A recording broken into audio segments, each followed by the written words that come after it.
Hai, perkenalkan namaku Struggle Andi Sinaga dan pada video kali ini aku bakal ngejelasin kalian tentang salah satu media visualisasi data berupa grafik, yaitu grafik radar.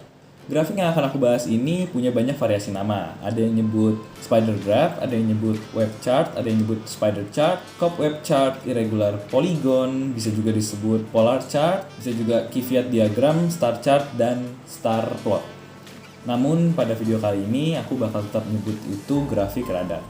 Grafik radar adalah grafik dua dimensi yang menampilkan data multivariabel dari suatu individu atau objek yang masing-masing variabelnya itu mempunyai sebuah sumbu dengan titik awal yang sama yaitu 0. Aku rasa grafik ini bukan grafik yang asing lagi buat kalian dan juga termasuk salah satu grafik yang mudah untuk dibuat. Oke, sekarang supaya definisi yang tadi aku kasih bisa lebih mudah dipahamin, aku bakal nunjukin langsung gimana cara buat grafik ini berdasarkan suatu data yang ada ya.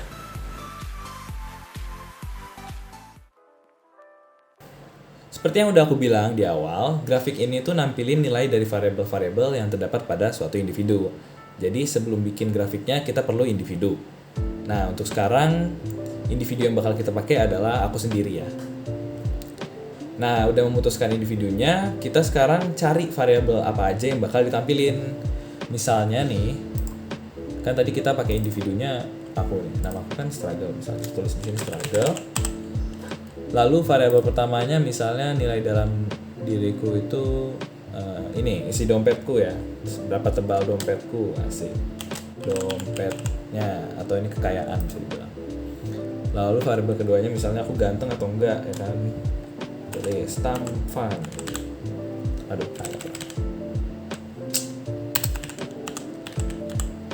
lalu variabel ketiganya misalnya apakah misalnya variabel ketiganya kepintaran ya, seberapa pintar.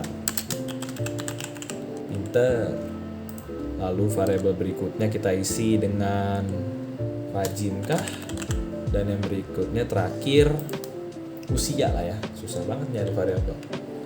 Oke, grafiknya udah kita bikin, individunya struggle, lalu variabelnya juga ada dompet, tampan, pintar, rajin, dan usia. Nah, pada grafik radar ini, variabel yang ada pada individu yang ditampilkan, saya rasa nggak cukup kalau cuma ada satu atau dua, karena gambarnya bakal aneh ya nggak sih? Kalau variabelnya misalnya ini dan ini itu cuma ada dua gitu loh, jadi nanti ditariknya bakal susah. Maka dari itu, untuk membuat grafik ini, variabel yang dibutuhkan pada individu setidaknya harus 3 atau lebih dari 3. Nah, dalam grafik ini, setiap sumbu variabelnya memiliki rentang nilai 0 dimulai dari tengah hingga 100 yaitu pada tepi grafiknya.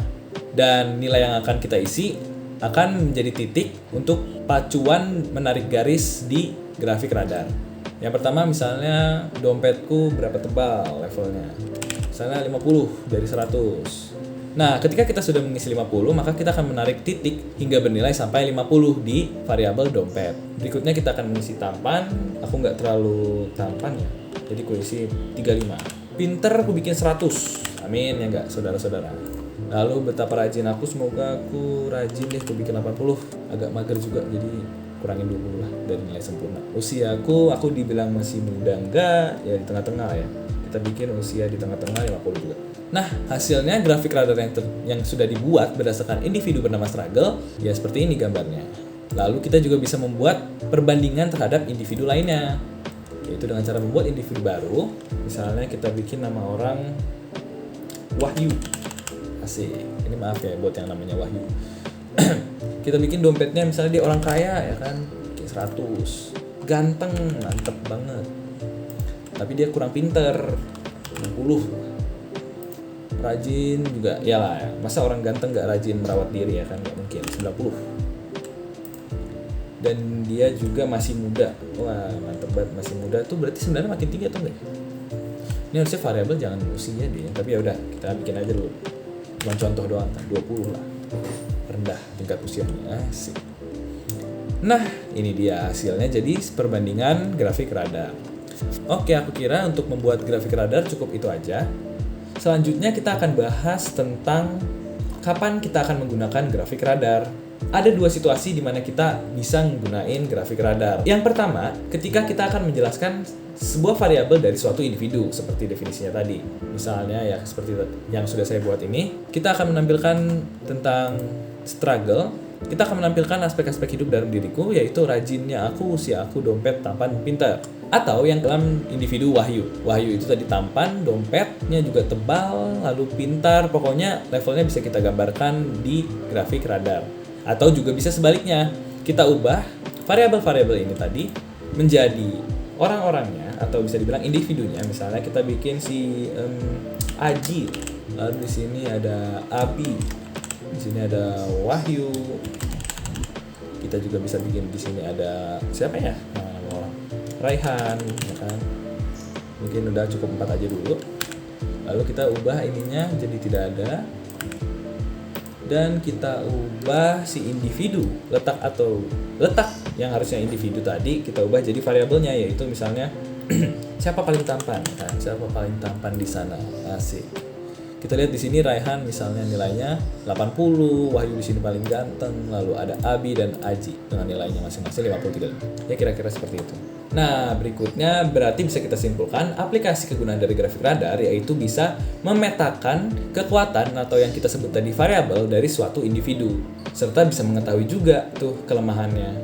Kita bisa membuat tampilan data suatu objek dengan banyak variabel di dalamnya. Lalu apa kekurangannya? Kekurangan dari grafik radar yaitu grafik radar hanya cocok untuk menampilkan outlier dan kesamaan. Terus juga grafik radar tidak cocok untuk membuat keputusan. Karena grafik ini dibuat untuk mendeskripsikan suatu objek. Lalu yang terakhir, kekurangan dari grafik radar ini ialah sulitnya untuk membandingkan secara visual panjang si jari-jari atau sumbu variabel yang ada tadi. Karena seperti grafik yang sudah saya buat, di sumbunya itu nggak ada indeks nilainya gitu loh, yang seperti 5, 10 kalau ada di sumbu-sumbu X dan Y gitu. Jadi di sini kita hanya bisa memperkirakan titik itu berada di nilai berapa, tapi tidak tahu pasti angkanya berapa. Untuk pengaplikasiannya juga kita bisa buat grafik yang bisa menentukan tingkat kemiskinan tinggi di provinsi-provinsi. Lalu kita juga bisa membuat, kalau di game-game itu spesifikasi dari suatu karakter dan juga lain-lain. Sekian penjelasan dari saya mengenai grafik radar. Kalau kalian punya pertanyaan, kalian bisa tanya di komentar. Dan sekarang saya mau ucapin terima kasih dan sampai jumpa.